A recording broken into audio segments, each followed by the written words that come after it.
Salut les filles, alors aujourd'hui on se retrouve pour une première vidéo, premières impressions. Et pour cette première je vais vous parler du fond de teint L'Oréal Infaillible Mat. Donc 24 heures mat, donc il est censé être totalement couvrant, avoir un fini mat. Et donc c'est ce qu'on va voir tout de suite. Donc je l'ai pris pour info en teinte beige éclat, on va voir si c'est aussi la bonne teinte. Parce que c'est pas évident de choisir ces fonds de teint là en grande surface. Alors je cherche. Donc moi je vais venir l'appliquer avec le Beauty Blender parce que c'est ce que j'utilise le plus le matin pour mettre mon fond de teint. J'utilise rarement de pinceau depuis que j'ai ça. C'est vraiment, c'est ce que je préfère.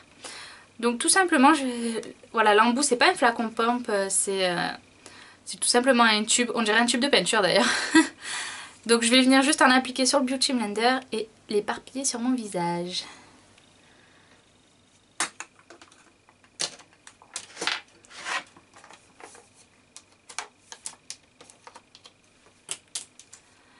Allez, c'est parti. Je pense que la teinte elle est... va être trop claire pour moi.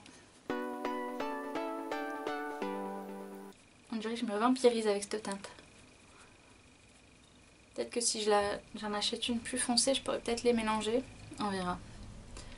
On va déjà voir ce que ça donne.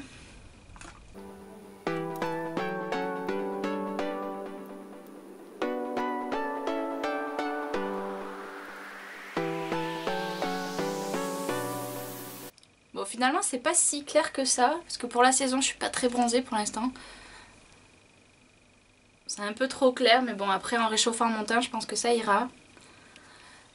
Au niveau de la couvrance, c'est pas le plus couvrant je trouve que j'ai. Alors peut-être que si je restais sur mes petites zones où j'ai des rougeurs, peut-être que si je rajoute un peu de matière, peut-être que ça va le faire. On va essayer.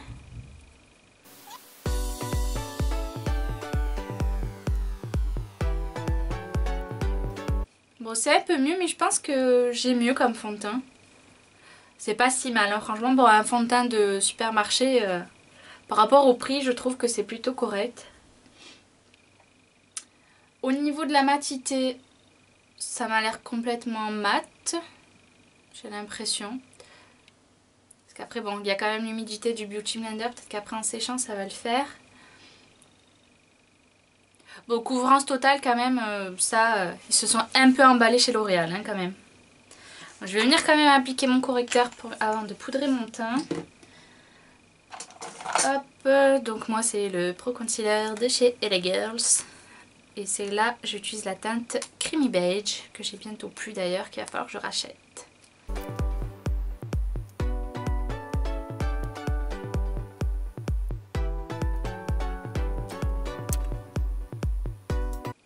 Toujours pareil, je viens estomper avec le Beauty Blender. C'est un peu l'éponge à tout faire, je trouve. J'adore ça. Donc voilà, je vais venir maintenant poudrer mon teint et voir ce que ça donne tout au long de la journée. Donc j'utilise ma poudre Essence Mat qui est cassée, comme vous pouvez le voir.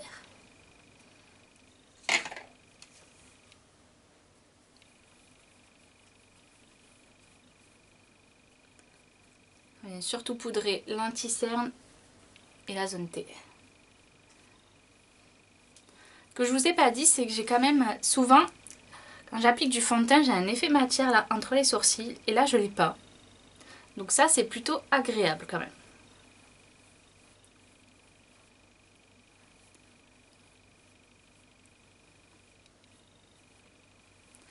Donc voilà, j'ai poudré mon teint, on se retrouve dans quelques heures pour voir ce que ça donne. En attendant, je vais vous filmer un petit tuto make-up. A tout à l'heure. Recoucou les filles, donc voilà, ça fait pratiquement...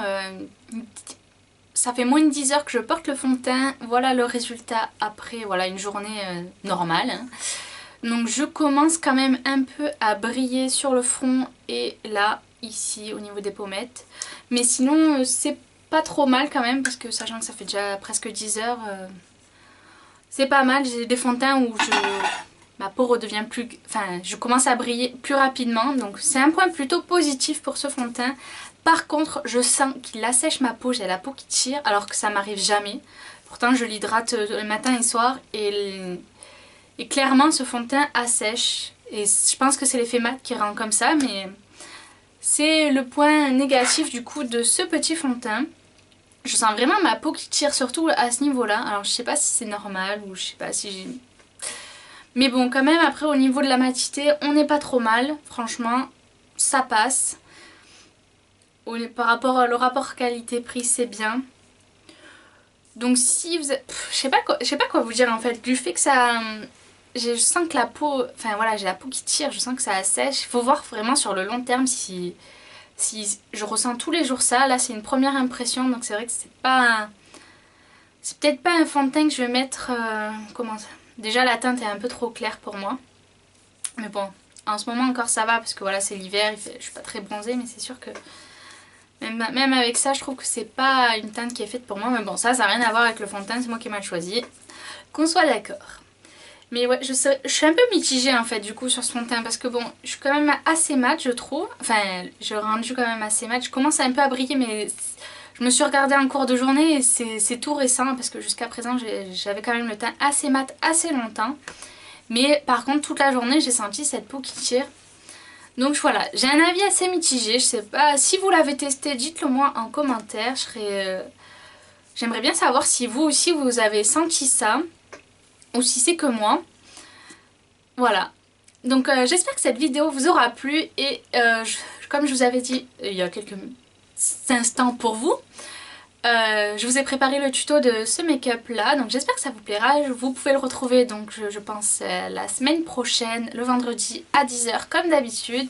En attendant, je vous fais plein de bisous et à bientôt pour une prochaine vidéo. Ciao ciao!